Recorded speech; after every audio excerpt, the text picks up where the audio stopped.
Alors dans cette vidéo, on va corriger les exercices sur la fonction cube. Dans l'exercice 6, on demandait dans chaque cas de comparer les deux nombres en justifiant la réponse. Donc première question, il fallait comparer 4 au cube et 5 au cube. On commence par dire que 4 est plus petit que 5, donc 4 au cube est plus petit que 5 au cube. Et la justification, c'est car la fonction cube est croissante sur R. Donc la fonction cube est croissante sur grand R. Ça veut dire que si des antécédents sont dans un certain ordre, leurs images par la fonction cube sont dans le même ordre. Deuxième question, on demandait de comparer moins 3 au cube et moins 10 au cube. On commence par dire que moins 10 est plus petit que moins 3. Donc, moins 10 au cube est plus petit que moins 3 au cube. Alors évidemment, on pourrait calculer ces nombres pour pouvoir les comparer. Mais là, l'important, c'est de citer la propriété. C'est parce que la fonction cube est croissante sur R. Troisième question, donc même chose. On demandait de comparer moins 5 au cube et 3 au cube. On dit que moins 5 est plus petit que 3. Donc, moins 5 au cube est plus petit que 3 au cube.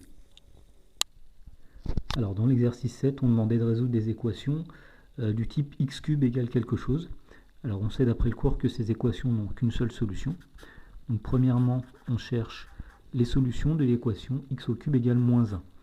Donc, l'idée, c'est d'écrire un cube est égal à un autre cube. Donc ici, on remarque que moins 1, c'est moins 1 au cube. Moins 1 fois moins 1 fois moins 1, ça donne bien moins 1. Et donc, on sait qu'ici, il n'y a qu'une seule solution, donc c'est x égale moins 1. Donc l'ensemble des solutions, c'est moins 1. Deuxième équation, x cube égale 64. Alors, cette équation est équivalente à x au cube est égal, donc 64, c'est 4 puissance 3. Donc on peut dire ici que x est égal à 4. L'ensemble des solutions, c'est 4. Et la dernière équation, c'était x au cube égale moins 1000. Alors, elle est équivalente à x au cube, qui est égal à moins 10 au cube. Moins 10 fois moins 10 fois moins 10, ça fait moins 1000. Autrement dit, x égale moins 10 est la seule solution. Donc l'ensemble des solutions, c'est moins 10. Dans l'exercice 8, on demandait de résoudre encore des équations, sauf qu'elles étaient un peu moins simples. Il fallait se ramener à une équation du type x cube égale quelque chose. Alors la première équation, c'était 1 neuvième fois x au cube, qui est égal à 3. Alors on commence par transformer cette équation de façon à isoler x au cube à gauche. Ici on a 1 neuvième, donc on va tout multiplier à gauche par 9, et donc à droite aussi par 9. 9 fois 1 neuvième, ça fait 1, donc il reste x au cube. Ici, 3 fois 9, 27. Et vous voyez qu'on est ramené à une équation du type x cube égale quelque chose. Alors, on remarque que 27, c'est 3 au cube. Et donc, on sait que cette équation n'a qu'une seule solution, c'est x est égal à 3. Donc l'ensemble des solutions, c'est 3.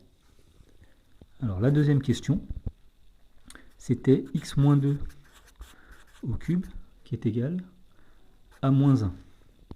Alors là, ce qu'il va falloir remarquer, c'est que ici, on a un nombre au cube qui est égal à quelque chose. Donc, on va essayer d'exprimer ici moins 1 sous la forme d'un cube. On va dire que c'est x moins 2 au cube qui est égal à moins 1 au cube. Moins 1 fois moins 1 fois moins 1 égale moins 1. Et donc là, on peut dire que si deux cubes sont égaux, c'est que ces nombres-là, x moins 2 et moins 1, sont égaux. Et donc, en passant le moins 2 de l'autre côté, on trouve x égale donc 2 moins 1, 1.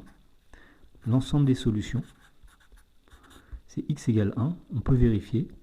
1 moins 2, ça fait moins 1. Moins 1 au cube, ça donne bien moins 1.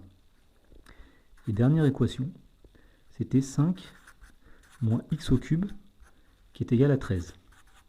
Alors l'idée, encore une fois, c'est de se ramener à une équation du type x au cube égale quelque chose. Alors, on va commencer par passer ce moins x au cube de l'autre côté. Donc ça donne 5 égale 13 plus x au cube. Maintenant, on va passer le 13 de l'autre côté. Donc 5 moins 13 moins 8 égale x au cube. Donc là, on est ramené une équation qu'on sait résoudre. On va exprimer moins 8 comme un cube. Moins 8, c'est moins 2 au cube. Moins 2 fois moins 2 fois moins 2 donne bien moins 8. Et pour finir, on sait que cette équation n'a qu'une seule solution. Donc, moins 2 égale x. L'ensemble des solutions, c'est moins 2. Dans l'exercice 9, donc on demandait dans la première question de montrer que x au cube moins x est égal à x facteur de x moins 1 facteur de x plus 1. Donc ce qu'on va faire pour montrer une égalité, soit on part de ce membre-là pour arriver à celui-ci, ou bien on part de celui-ci pour arriver à celui-ci. Le plus simple ici va être de développer tout ça. Donc on va calculer x facteur de x moins 1 facteur de x plus 1. Alors on reconnaît ici x moins 1 facteur de x plus 1 une identité remarquable. A moins b facteur de a plus b. Donc on laisse x, on va mettre un grand crochet pour mettre le résultat de ce produit. Et là on va écrire a carré moins b carré. Donc x au carré moins 1 au carré. Alors c'est égal à x facteur de x au carré moins 1.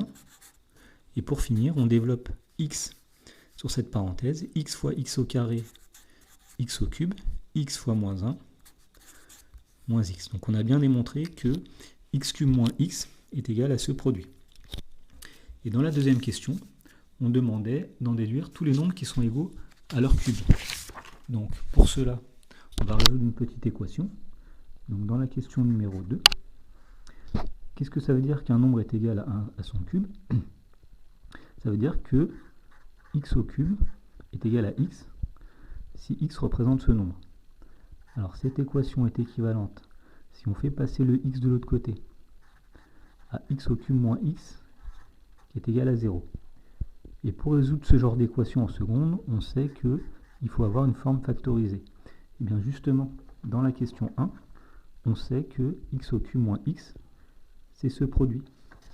Donc on peut remplacer ici par x facteur de x moins 1 facteur de x plus 1 qui est égal à 0. On termine en disant qu'ici on a un produit de facteurs qui vaut 0. Donc soit x égale 0, ou bien x moins 1 égale 0, ou bien x plus 1 égale 0. Autrement dit, soit x est égal à 0, ou x est égal à 1, ou x est égal à moins 1. L'ensemble des solutions, c'est l'ensemble 0, 1, moins 1. Ce sont les trois seuls nombres qui sont égaux à leur cube. 0 au cube, ça fait bien 0. 1 au cube, ça fait bien 1. Moins 1 au cube, ça fait bien moins 1. Dans l'exercice 10, on demandait dans un repère orthonormé de tracer schématiquement la représentation graphique de la fonction cube et ensuite de résoudre à l'aide du graphique les inéquations suivantes. Alors la première, c'était x au cube inférieur strictement à 27. Alors donc on a la représentation graphique ici de la fonction cube. On place 27 en ordonnée. Ici, l'antécédent de 27, puisqu'il n'y en a qu'un, on sait que c'est 3. 3 au cube, c'est 27. Et on cherche tous les nombres dont le cube est inférieur à 27. Vous voyez, les images seront inférieures à 27 si x se situe sur cette portion, 3 étant exclu. Donc l'ensemble des solutions, c'est l'intervalle moins l'infini, 3 exclu. Dans la deuxième question, on demandait de résoudre l'inéquation x cube plus grand que 1. Donc même chose, on va placer 1 ici. On place l'antécédent de 1 qui est 1, parce que 1 au cube, c'est 1. Et on voit que x au cube sera supérieur à 1 lorsque x est situé sur cette portion. Donc l'ensemble des solutions, ici, c'est l'intervalle 1 plus l'infini. Et pour finir, on demandait de résoudre l'inéquation x au cube plus petit que moins 1000. Alors, on place moins 1000. Alors c'est schématique, sur l'axe des ordonnées. Moins 1000 est ici. L'antécédent de moins 1000, c'est moins 10. Moins 10 au cube, c'est moins 1000. Et on sait que x au cube sera plus petit que moins 1000. Eh bien, vous voyez, lorsque x est situé sur cette portion-là, donc l'ensemble des solutions, c'est l'intervalle moins l'infini, moins 10 inclus.